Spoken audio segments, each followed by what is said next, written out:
नजरिए को बदलने से पूरा नजारा बदल जाता है। इस कहावत को आपने भी बहुत बार सुना होगा और वास्तविकता में यह बात बिल्कुल सत्य है।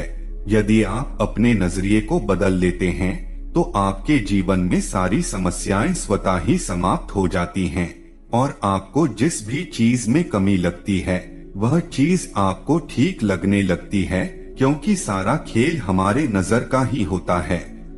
अगर हम किसी चीज को सकारात्मकता से देखते हैं तो वह चीज हमें अच्छी लगती है और वही हम किसी चीज को गलत सोच या नकारात्मकता से देखते हैं तो वह चीज हमको खराब लगने लगती है। यह बुद्ध कहानी आपकी नजरिए को पूर्णतः बदल देगी और आपके जीवन में खुशियां ला देगी। तो बिना समय गवाए हम अपनी कहानी को प्रारंभ करते हैं। एक बार एक राजा एक साधु के आश्रम में गया।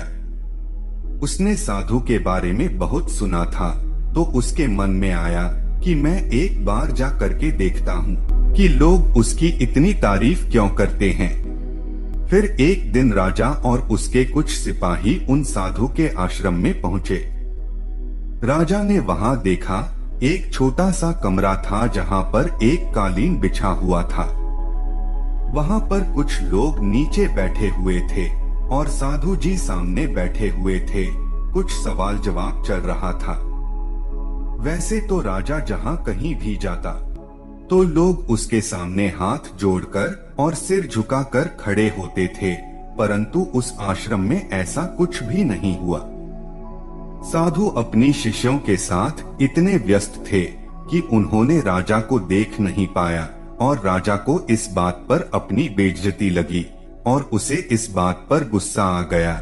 राजा ने थोड़ा गुस्से से साधु की बात को बीच में काटते हुए कहा कि मैं आपसे कुछ कहना चाहता हूँ। साधु ने उसकी तरफ देखा और बोला, आप थोड़ी देर रुकिए, पहले मैं इनके सवाल का जवाब दे दूं, उसके बाद मैं आपसे बात करता हूँ। तब तक आप अगर चाहे तो आप बैठ सकते हैं।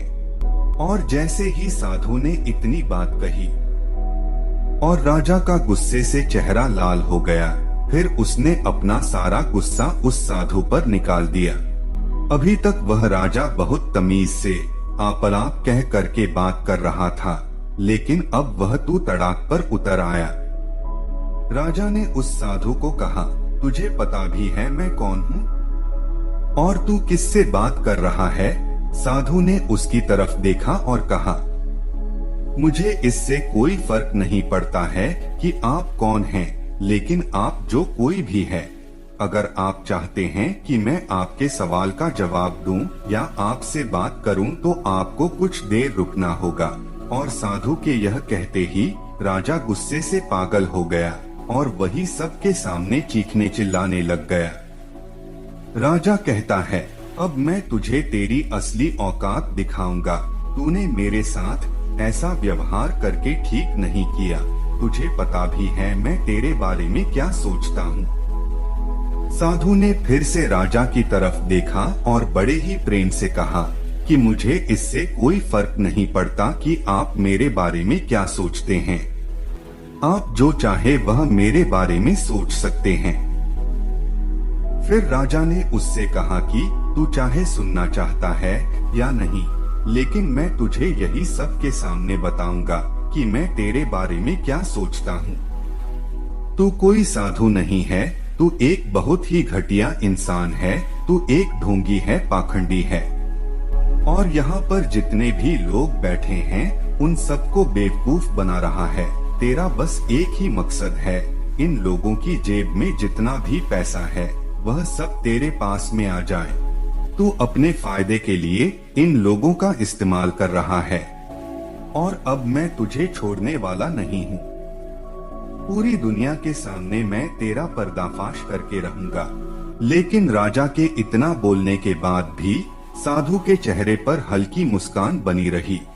यह देखकर वह और भी तिलमिला गया और उसने कहा, अब बहुत हो गया, अब मैं यहाँ एक मिनट भी नहीं रुकने वाला। लेकिन अभी भी तेरे पास मौका है। अगर मुझसे माफी मांगनी है या मुझसे कुछ कहना है तो कह सकता है। इतना सब होने के बाद भी साधु के चेहरे पर एक मुस्कान थी और वह बिल्कुल शांत था। और फिर साधु ने अपनी आंखें बंद करी और आंखें खोली, हाथ जोड़े और कहा कि मुझे आपसे कोई गिला शिकवा नहीं है। आपके लिए मेरे मन में कोई भी गलत ख्याल नहीं है। जो भी मेरे बारे में आपने कहा वह आपकी अपनी सोच थी। मुझे तो आप में कोई भी बुराई नजर नहीं आती है। मुझे आप बहुत ही भले इंसान लग रहे हैं। और साधु के इतना कहते ही राजा का दिमाग 7वें आसमान पर पहुंच गया। उसके चेहरे पर एक अजीब सी खुशी थी, क्योंकि उस साधु ने वही कहा जो बाकी सब लोग उस राजा को कहते हैं। और वह खुशी खुशी उस आश्रम से अपने घर की तरफ चला गया और जाकर के अपने पिताजी के साथ में बैठ गया। उसके पिताजी ध्यान में थे।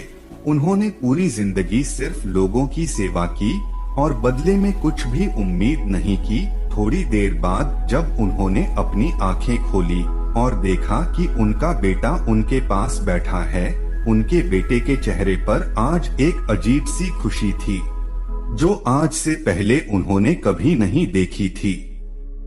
फिर उसने एक एक करके सब कुछ बताया कि आज क्या हुआ, किस तरह से वह आश्रम गया और वहां पर क्या हुआ, उसने क्या कहा और साधु जी ने क्या कहा।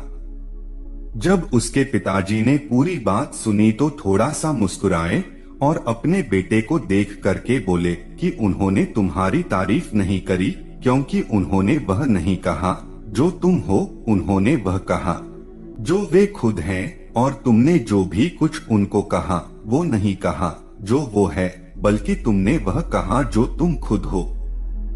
फिर राजा को पिताजी की इस बात को सुनने की बाद सब बात ढंग से समझ में आ जाती है कि मेरी और उस साधु की नजर में क्या फर्क था। मेरी नजर में वह एक ढोंगी था, परंतु वास्तविकता में वह एक महान साधु था। और दोस्तों, यही बात वेदों में भी कही गई है, यथा दृष्टि तथा सृष्टि। यह दुनिया तुम्हें वैसी नहीं दिखती जैसी यह दुनिया है, बल्कि यह दुनिया वैसी दिखती है जैसे तुम खुद हो। जिसकी नजर जैसी है उसके लिए यह दुनिया वैसी ही है। अगर तुम अपनी दुनिया को बदलना चाहते हो तो उसका सिर्फ एक तरीका है, बस अपने देखने नजरिए को बदल दो। यह दुनिया आपको बहुत ही सुंदर लगने लगेगी। आशा करता हूँ आपको यह कहानी अच्छे से समझ में आई होगी।